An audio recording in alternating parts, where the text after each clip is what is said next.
ratification of the free market rules and the market values are all important and screw any other values. I think they took too many of the wrong conclusions from those defeats.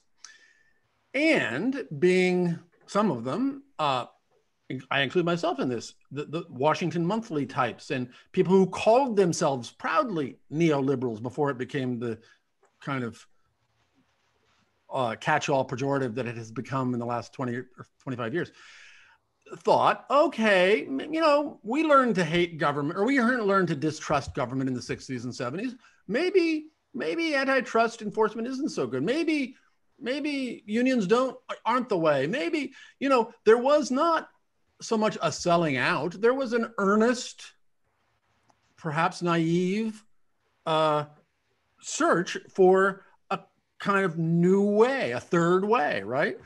And however, unfortunately, one side, the side of the evil geniuses, had a very clear mission without much mission creep and pursued it as all of these Democrats and liberals followed along, always compromising as the center moved right. And I think the center, we hear that a lot, how the center moved right.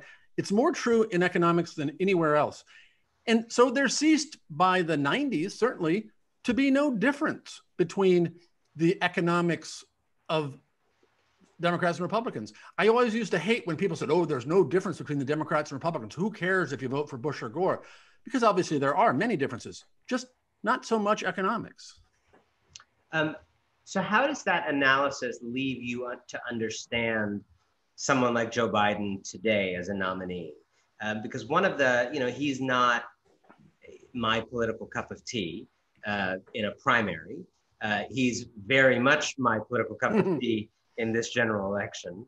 But one of the things that actually gives me some qualified hope in him, and I wonder if you think it's emblematic of this neoliberal democratic type, is I don't think his centrism is a convicted, deep belief system the way Bernie's or Elizabeth Warren's beliefs are deep and convicted.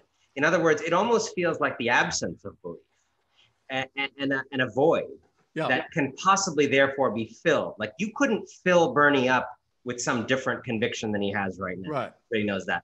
But Biden, I wonder, do you think because of the way the history you just gave, they kind of went along with the breeze on this thing?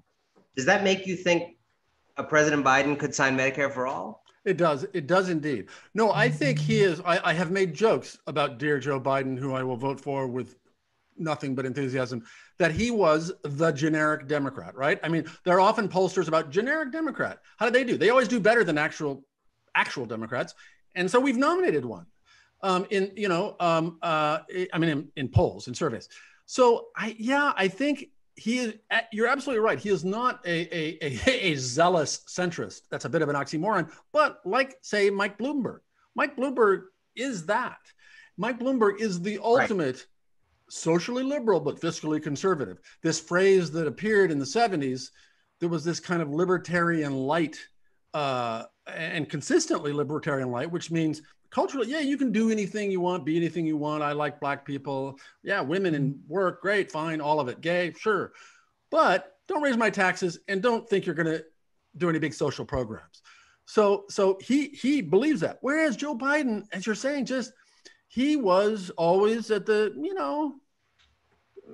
certainly when he started and there were all these Southern racists and segregationists in the Democratic Party, he was on the left side of Democrats. But over time, as the partisan permutations and coalitions changed, he became the sort of standard right in the middle Democrat. That's who he is, I think. So that does give me hope that he sees over the last 10 years in the rise of Sandersism and Warrenism and Occupy Wall Streetism and all the rest. I think absolutely whatever 55% of Democrats want, I think he's fine with. And so I am hopeful. I mean, talk to me about hope after we know who won the election. I will not be hopeless if he wins. But then let's see who he appoints to be the Treasury Secretary and the OMB director, all of those key jobs, who are the people who will be either giving him a Wall Street view of how you manage an economy and what kind of tax code you should have and all the rest, or not.